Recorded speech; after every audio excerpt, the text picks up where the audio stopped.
funny that you mentioned Alan Shields, because you and I did an Alan Shields show at the Aspen Art Museum about 2 years ago, maybe, and that was the first show of his work in a long time, as far as I can tell. But I never really thought about his work and your work, and there are some like funny affinities. Yes, there are. Yeah. So that's where you go, like, does it sink into your work? Like, maybe not the resale, but definitely, like, I know Alan Shields' work.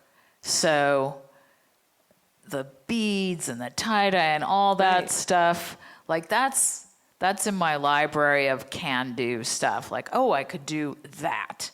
And he was, of course, such an incredible character. You want to tell? Just say what he did for a living, because it's so cool. Well, he was the ferry boat driver. Yeah, he's the ferryman. Yeah.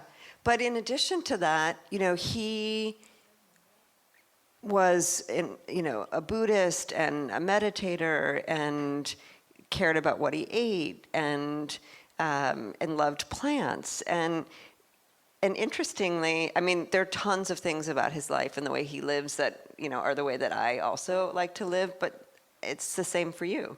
A lot of those things are things that you do also as part of your life. I'm not that good. I'm not as disciplined as you might think.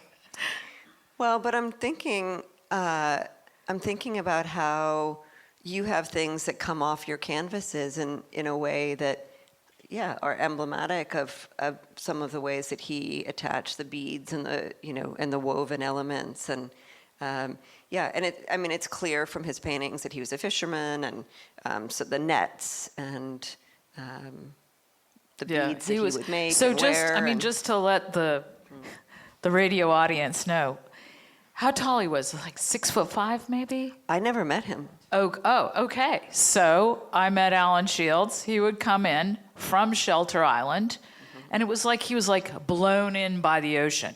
Really. I mean, it was so fun because Paula Cooper was so elegant. Just I'd hear her talking away with the perfume billowing out of her office, jammering away in French to whoever, and the way she would sell art. She's so beautiful. And the collector would come in. The collector was male back then, and she'd just lean against the wall and take a puff on her cigarette and say, "It's a great piece." And that's about it. There was like no convincing. And it was like almost the less she said, the faster the checkbook came out.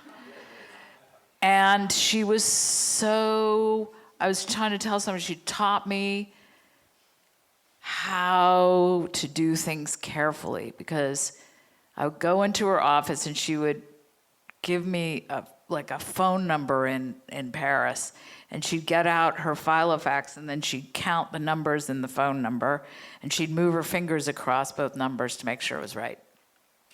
Anyway, back to the story. Alan Shields and all the different artists would come in, and that was the most fun part. So when Alan would come in, he'd be in his work clothes from the ferry boat. So he was the ferry boat captain on Shelter Island, and he'd come in all 6'4", bald, like burly, big, just like ferry boat captain outfit.